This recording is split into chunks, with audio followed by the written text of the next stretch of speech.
Andaikan aku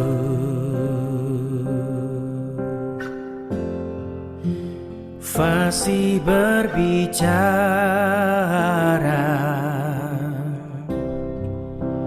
namun tak punya cinta kasih, ku bagai gong yang bergaul.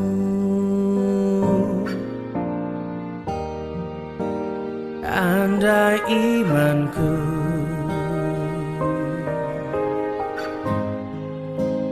mampu pindahkan gunung, namun tak punya cinta kasih, ku tiada berguna.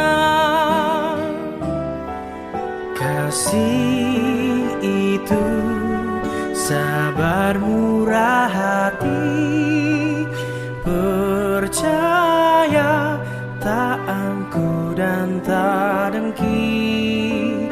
Kasih itu tak memegahkan diri, kasih itu kekal serta abadi.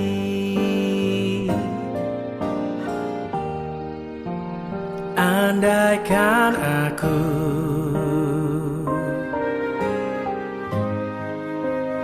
mendermakan hartaku, namun tak punya cinta kasih, tiada berartilah aku. Kasih itu sabar murah hati, percaya tak angkuh dan tak dengki.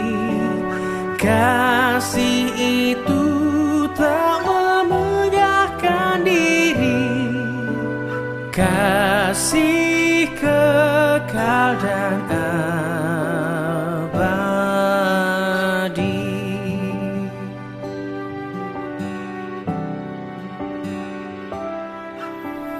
Kasih kekal dan abadi.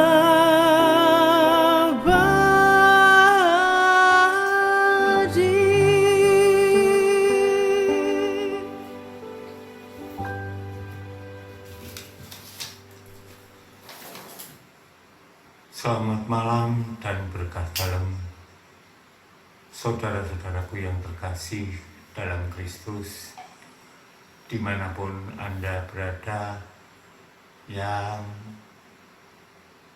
mengikuti renungan Advent minggu ketiga.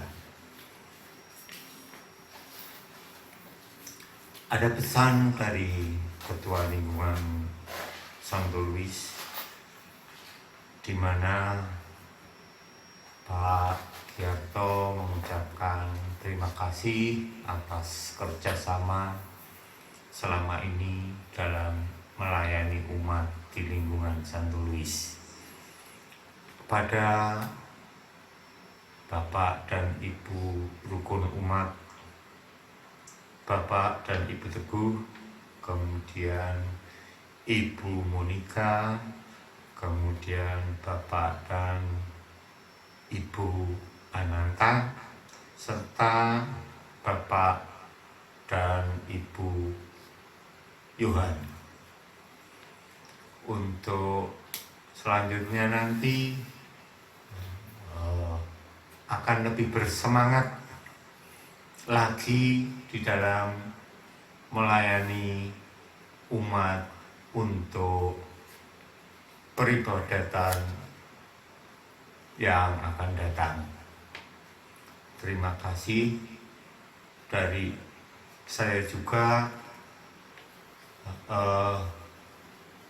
dalam melayani umat, baik itu di lingkungan Santo Luis, Santo Leonardus terutama, yang juga Santo Laurentius, di mana tiga lingkungan ini yang biasa saya melayani umat untuk keperluan peribadatan. Mari kita ikuti renungan kita untuk Advent minggu ketiga dengan tema dipilih untuk menghasilkan buah.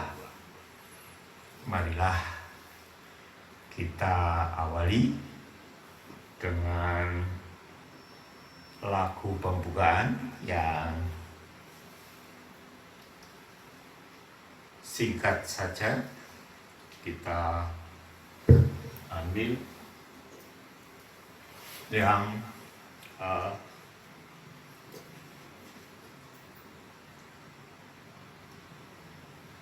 ayat yang pertama. Oh, datanglah Immanuel, tebus umatmu Israel, yang dalam berkeluh kesah menantikan penolongnya. Bersukalah hai Israel, menyambut sang Immanuel.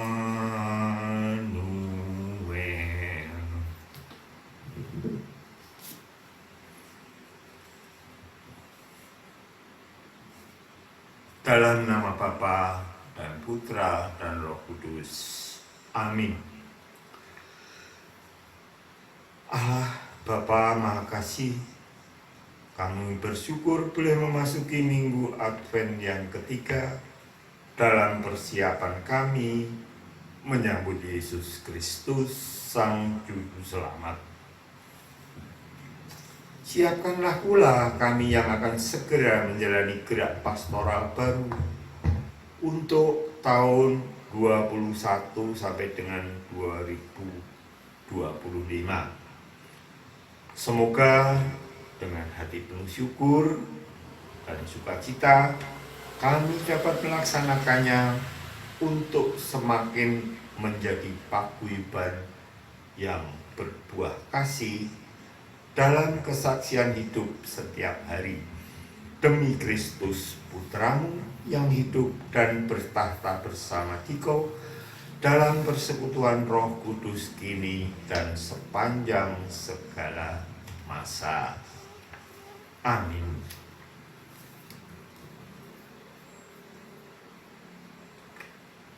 Oleh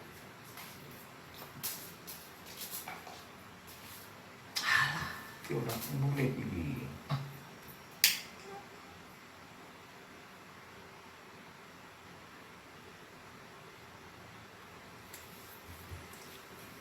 Contoh sebenarnya ini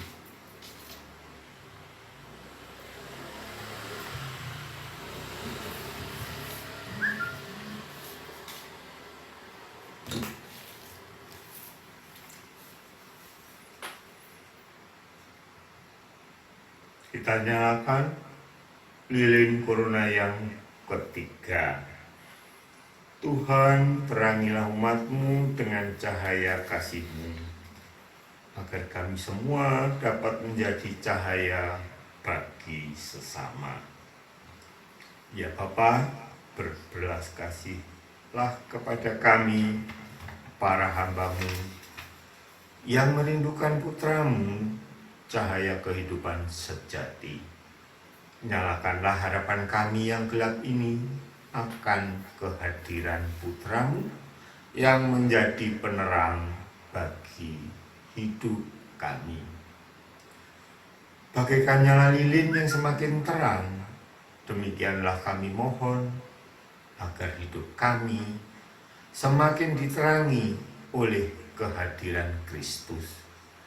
Semoga kami semua mampu menjadi pribadi-pribadi yang guyup dan semakin erat bersatu dengan Kristus, berbuah dalam kasih, serta bersama masyarakat memperjuangkan hidup yang sejahtera, bermartabat, demi terwujudnya tanda kehadiran Kerajaan Allah.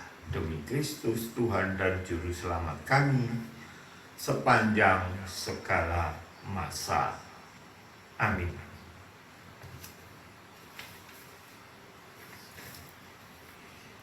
Mengapa menjadi Katolik begitu penting bagi kita?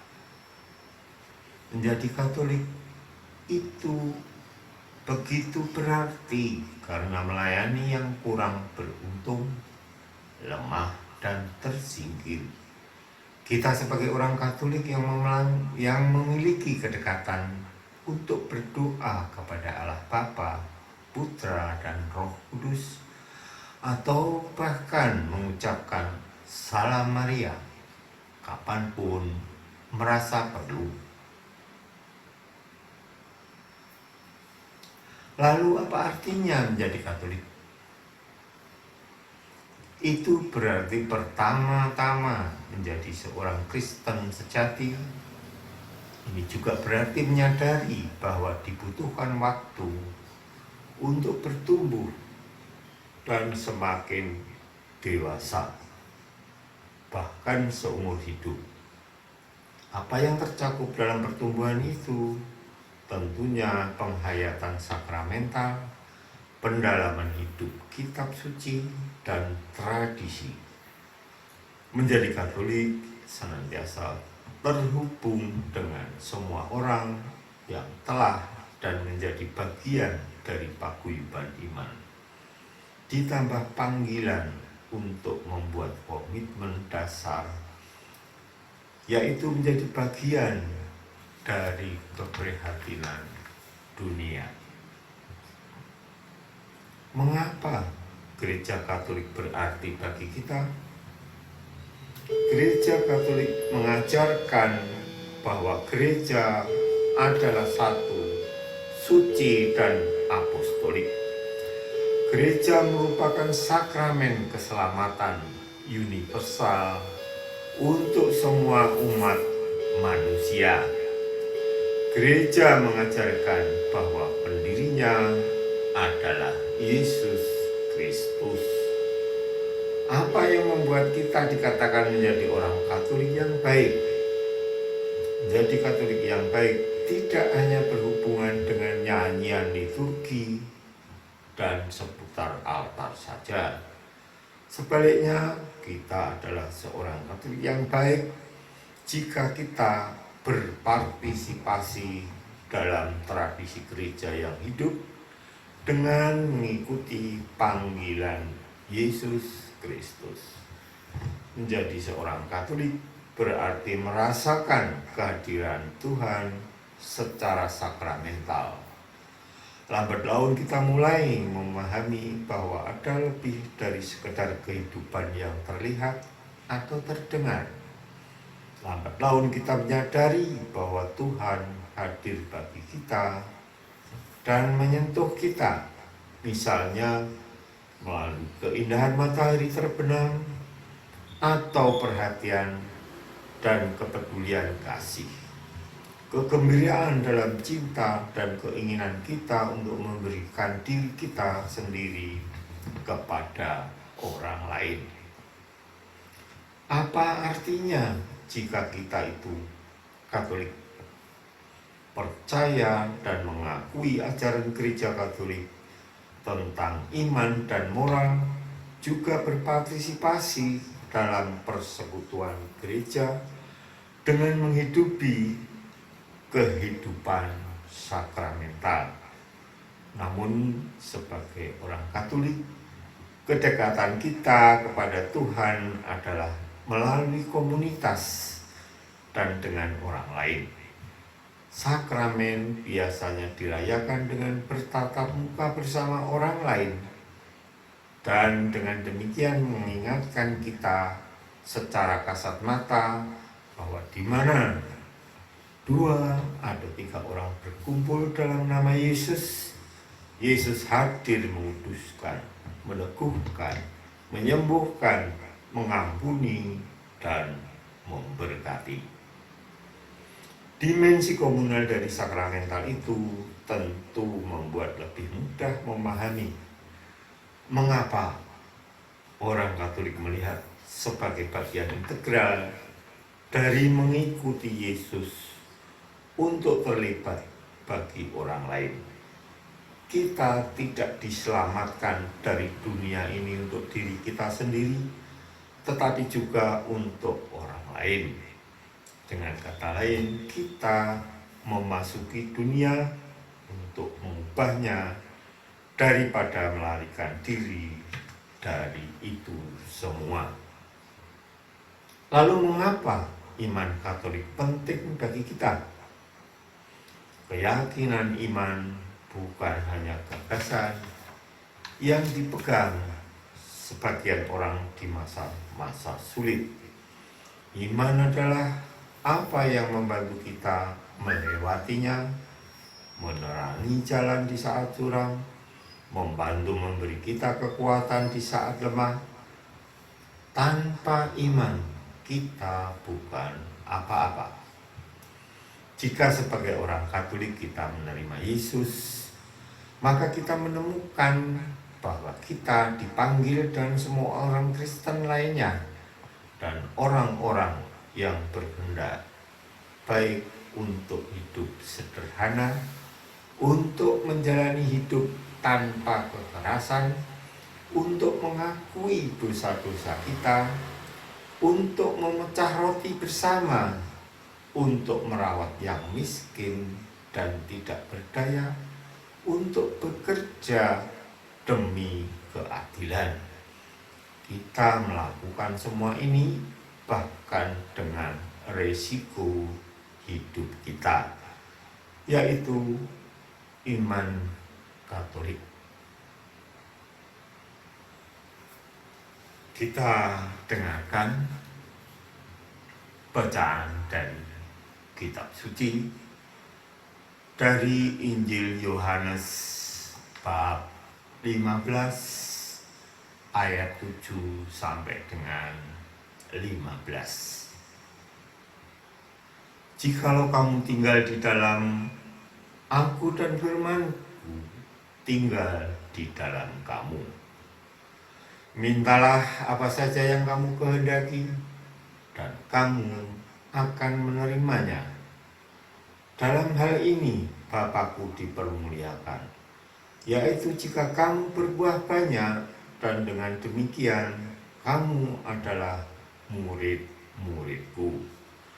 Seperti Bapa telah mengasihi Aku, demikian juga Aku telah mengasihi kamu. Tinggallah di dalam kasih-Ku itu. Jikalau kamu menuruti perintah-Ku, kamu akan tinggal di dalam kasih-Ku. Seperti Aku menuruti perintah Bapa-Ku dan tinggal di dalam kasih-Nya. Semuanya itu Kukatakan padamu, supaya sukacita-Ku ada di dalam kamu, dan sukacitamu menjadi penuh. Inilah perintah-Ku, yaitu supaya kamu saling mengasihi, seperti Aku telah mengasihi kamu. Tidak ada kasih yang lebih besar daripada kasih seorang yang memberikan nyawanya untuk sahabat-sahabatnya. Kamu adalah sahabat-Ku, jikalau kamu berbuat apa yang Kuperintahkan kepadamu. Aku tidak menyebut kamu lagi hamba, sebab hamba tidak tahu apa yang diperbuat tuannya. Tetapi aku menyebut kamu sahabat, karena aku telah memberitahukan kepada kamu segala sesuatu yang telah kudengar dari Bapa. Demikianlah Injil Tuhan. Terpujilah Kristus.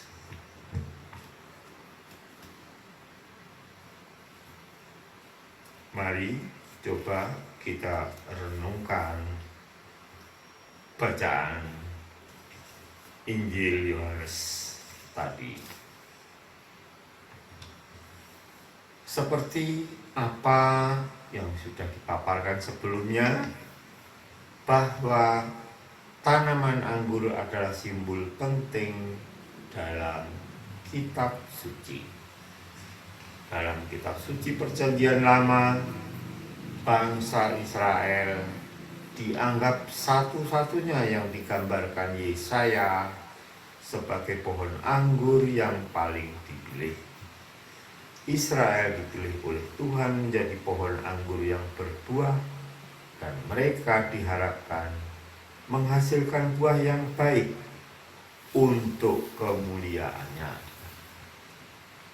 Namun Israel mengingkari sehingga menghasilkan anggur liar yang harus diinjak-injak dan dibuang. Yesus Kristus merupakan pancaran kemuliaan Allah dan diidentifikasi sebagai pokok anggur yang sejati. Hidup Kristus menjadi pemenuhan yang sempurna dari bayangan Perjanjian Lama, di mana Allah Bapa terus merawat pokok anggur yang benar untuk menghasilkan buah kebenaran melalui Dia. Ketika kita tinggal di dalam pokok anggur yang benar, Yesus akan tinggal di dalam diri kita. Hal itu seperti dua sisi mata uang yang sama. Ketika kita berserah diri sungguh-sungguh kepada Allah dan mengizinkan Yesus untuk hadir dalam hati kita, tentu akan memampukan kita hidup sebagaimana Dia melakukan kehendak Bapa dan menghasilkan banyak buah. Kesatuan antara pokok anggur dengan rantingnya atau antara Kristus dengan umatnya adalah kesatuan yang diwarnai oleh kasih. Kasih semacam apakah yang perlu kita miliki? Tak lain adalah kasih yang serupa dengan kasih Bapa kepada Kristus. Tinggal di dalam Kristus adalah tinggal di dalam firman-Nya dan tinggal di dalam kasih-Nya. Hal itulah yang menjadi tiga ungkapan yang saling melengkapi. Tinggallah di dalam kasih Kristus tentu akan membawa kepenuhan sukacita. Kita semua diutus untuk menghasilkan buah, yaitu kehidupan iman dan kasih yang membawa keselamatan manusia dan kemuliaan Allah. Orientasi dari panggilan dan pengutusan kita adalah keluar, bukan demi diri kita sendiri. Yesus kemudian mengulang lagi perintahnya, kasihilah seorang akan yang lain. Itulah syaratnya agar kita dapat berbuah banyak dan dapat melaksanakan perutusan dengan baik. Demikian tadi renungan Advent minggu ketiga yang dengan tema dipilih untuk menghasilkan buah. Marilah kita berdoa.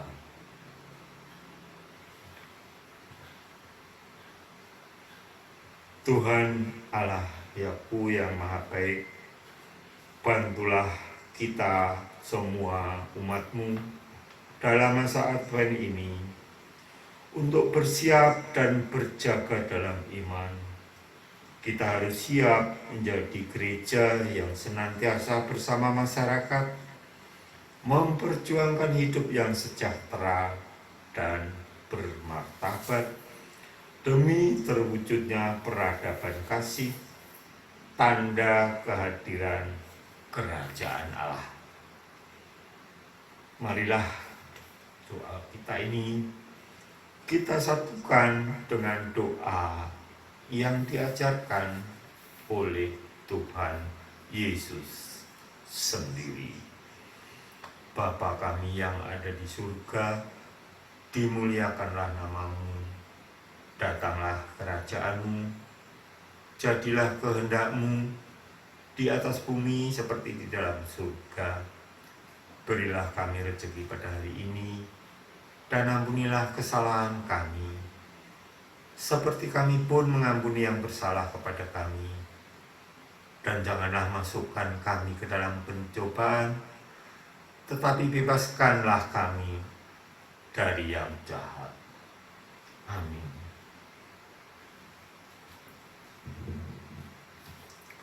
Allah Bapa yang Maha Baik, terima kasih atas berkat-Mu sehingga kami semakin memahami visi arah dasar tahun 2021 sampai dengan 2025 bahwa Kristus adalah pusat dari segalanya. Kami bersyukur bahwa di dalam Yesus Kristus kami telah Kau pilih. Keeratan kami dengan Kristus bukan atas dasar pilihan kami, tetapi atas dasar pilihannya sendiri. Untuk itu kami mohon penyertaan-Mu, agar semakin Kau mampukan berbuah bagi sesama.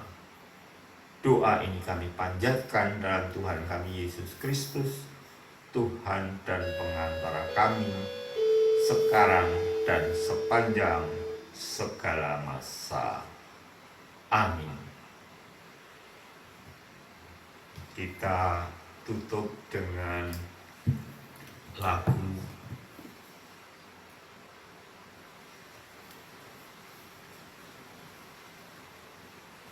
Oh Datanglah Immanuel untuk ayat yang kedua. Oh Tuhan Allah, datanglah, firman-Mu berkuasalah, seperti waktu Kau beri di